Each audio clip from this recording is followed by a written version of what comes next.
అందరూ కూడా ఒకటే అడుగుతున్నారు, ఏంటండి మీరు ఒకరేనా క్యాండిడేటు, ఇంకెవరు లేరా అని అడుగుతున్నారు.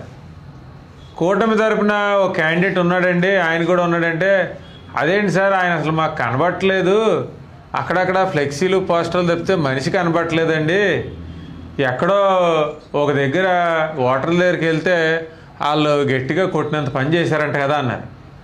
అదేంటండి అన్నాను.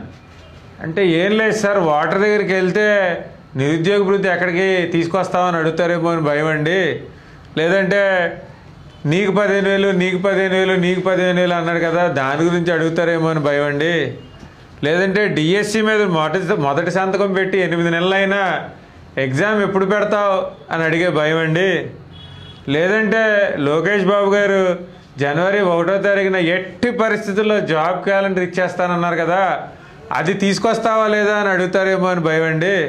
పాపం ఆయనకు అన్ని భయాల మధ్యన కూటమి క్యాండిడేట్ ప్రజల్లో ఎక్కడ తిరుగుతాడండి.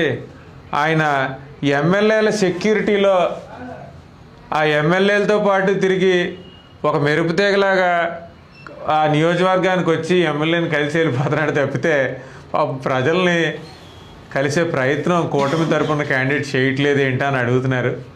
నా మేనిఫెస్టో చూస్తున్నారు, నా మేనిఫెస్టో చూసి సబ్జెక్ట్ని అర్థం చేసుకుని ఒక యంగ్ లీడర్ రావడం చాలా మంచిది మీరు అని నన్ను ఆహ్వానించి చేస్తున్నారండి.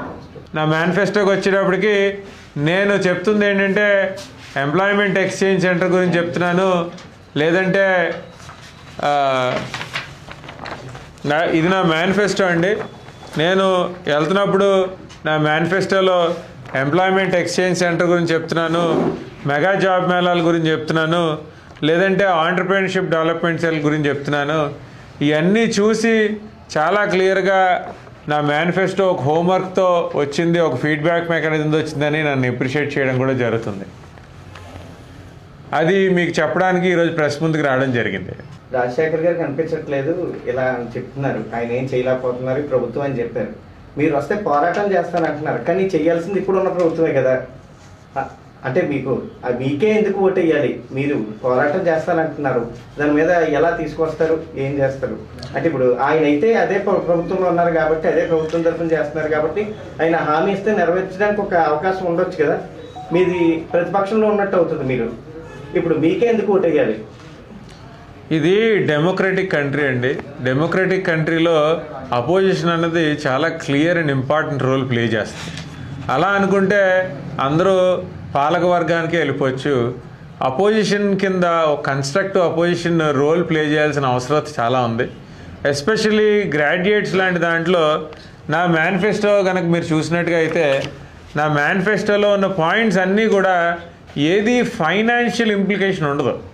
అంటే నేనేదో కొండ మీద ఉన్న కోతిని తీసుకొస్తాను, 20 లక్షల ఉద్యోగాలు ఇప్పించేస్తాను, లేదంటే 1,00,000 కోట్ల నిధి పట్టుకొచ్చి అందరికీ తలోక 5,000 పనిచేస్తాను అని నేను ప్రామిస్ చేయట్లే. నా మేనిఫెస్టోలో ఫైనాన్స్కి సంబంధించిన సబ్జెక్ట్స్ ఏమి ఉండవు. నేను దాంట్లో ఎంప్లాయ్మెంట్ ఎక్స్చేంజ్ గురించి చెప్పాను, లేదంటే ఆంటర్‌ప్రెన్యూర్‌షిప్ డెవలప్మెంట్ సెల్ గురించి చెప్పాను, లేదంటే మెగా జాబ్ మేళా గురించి చెప్పాను. అదేవిధంగా ప్రభుత్వ ఉద్యోగులతో కలిపి వాళ్ళ పోరాటంలో భాగం అవుతానని చెప్తున్నాను. సో నాకే ఎందుకు ఓటు వేయాలి అంటే నేను ప్రజల గొంతుకునై ప్రజా సమస్యల్ని కౌన్సిల్లో వినబడడానికి సిద్ధంగా ఉన్నాను. ఎప్పుడైతే ఒక ప్రజా సమస్యని మనం కౌన్సిల్లో వినిపిస్తామో యాంటీ ఇంకంబెన్సీ వస్తుందని ఒక భయంతో ప్రభుత్వాలు పనిచేసే పరిస్థితి ఉంటుంది. కాబట్టి నేను వాళ్ళ సమస్యల్ని ఎఫెక్టివ్గా వాళ్ళ వాయిస్ని నా వాయిస్గా చేసుకుని కౌన్సిల్లో వినిపించడానికి నాకు ఓటేయమని ప్రజలను అడుగుతున్నాను. సార్, మీరు ఒక హర్ష కుమార్ గారు అబ్బాయిగా పోటీ చేస్తున్నారా, ఒక ప్రజల సమస్యలు ఎత్తే నాయకుడిగా పోటీ చేస్తున్నారా? ఖచ్చితంగా హర్ష్ కుమార్ గారు అబ్బాయిగా నాకు డెఫినెట్గా క్లీన్ అడ్వాంటేజ్ ఉంటుందండి. కానీ నాకున్న అడ్వాంటేజ్ ఏంటంటే ఫస్ట్ హర్ష్ కుమార్ గారు ఒక గొప్ప ఉద్యమ నాయకుడు. ఆయన అబ్బాయి కింద ఖచ్చితంగా ఇతను కూడా హర్ష్ కుమార్ గారిలో పనిచేస్తాడేమో, ఇతను కూడా ప్రజల పట్ల ఇలా ఉంటాడేమో అని నా వాయిస్ వినే ప్రయత్నం అయితే ప్రజలు చేస్తారు. కానీ దాని తర్వాత నేను నా మేనిఫెస్టో చెప్పాలి, నా యొక్క ఆలోచన చెప్పాలి, నా ఐడియాలజీ చెప్పాలి. నా ఐడియాలజీ మీద నన్ను నమ్మితే నాకు ఓటేస్తారు.